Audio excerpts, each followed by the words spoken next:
Well, welcome back to my old house here in Preston, Maryland. These are the attic stairs, and it's the 4th of December, 2023, and I'm working in the attic.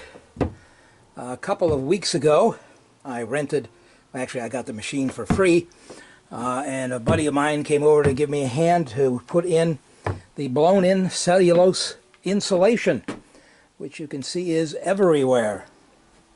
So there's almost a foot of the insulation on top of the ceiling below and up to the top of the joists and a little bit over, because it will settle a little bit over time. And I have some of the blown-in cellulose that I recycled from here or saved from here. I don't know, I got about maybe 10 bags, so quite a few cubic feet. And I'm keeping it just in case at some point in the future when this settles, I may in fact be able to come back and add a little bit to keep it up to the thickness that I want. But as you can see, I'm standing on the floor that I've reattached.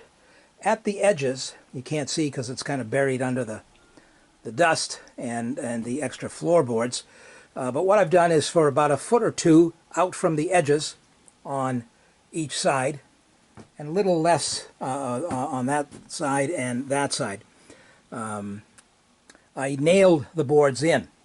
But obviously if I ever need to take them up, they're going to get worse for wear as I pry them up. These are not blind nailed, I top nailed them so I can see where the nails are. And if you can look right down here, you can see there's a row of nails there. It may not be too apparent, but you can see. Anyway, I've top nailed those.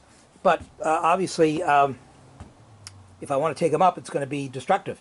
So what I'm doing for the remainder of the boards, which is most of the area of the floor, is I'm using the trim head screws in the box right there. And that will allow me in the future, if I need to, take out a couple board with the screws and then just pry it up gently without destroying the tongue or the groove on the floorboards. Here you can see I've got to cut some short pieces of board from joist to joist. But that's the essence of the blown-in cellulose under the floorboards. And you can see that here are the floorboards. Here it's a nice, tight, solid surface, plenty of strength, keeps the joists from twisting, because I'm screwing every board into every joist. So, and I'll trim where I need to with the oscillating tool. And that should not be too much of an issue. But the floor is nice and solid. A lot of strength is obtained by getting the tongues and the grooves together. And some of these boards are, well, all of these boards are 133 years old. These are the original floorboards for the attic. And so some of them got bent over the course of time. And I'm trying to get them in as tight as possible without blind nailing them. And it's working out for the most part okay, as you can see. And I'll work on this a little bit at a time and eventually work from this edge here by the stairs to the other end of this part of the attic. And then I will work my way over to the front part of the attic. Underneath here is the 2x4 stud cavity for the panel. And I know that I'm going to want to run another circuit up here into the attic for outlets. I've already got a circuit up here for lights. You can see the light fixture such as it is there, but lights don't take up a lot of electricity, and I'll be using LED fixtures if and when I decide to finish off this space here into 2 bedrooms and maybe a half bath.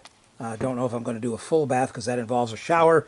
And the logical place for it is over here to the left of the chimney, and I'm not sure I'm going to have enough height for a shower, so I may just have a vanity and a toilet, and then they can, whoever stays here can use the shower in the guest bathroom downstairs one level.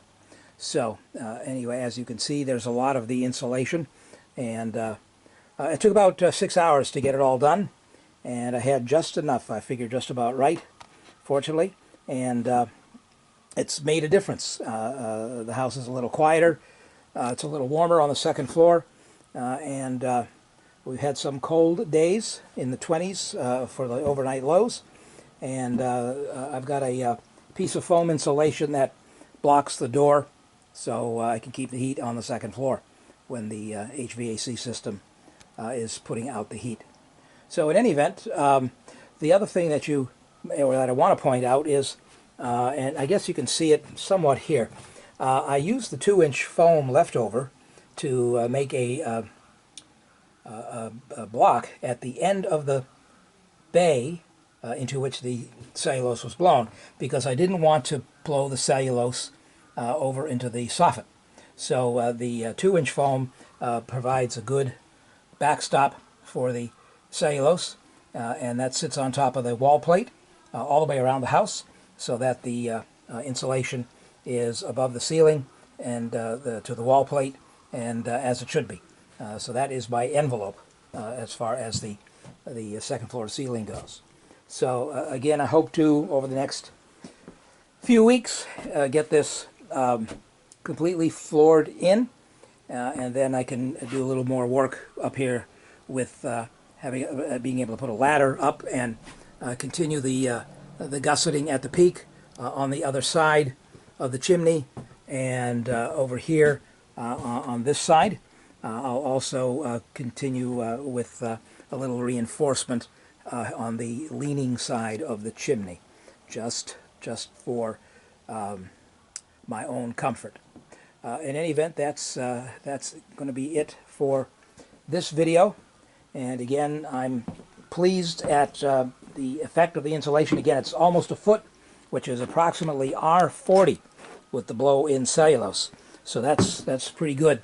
And all of the light fixtures and the ductwork and the soffits and the chase around the chimney, all of that was blocked in with rock wool.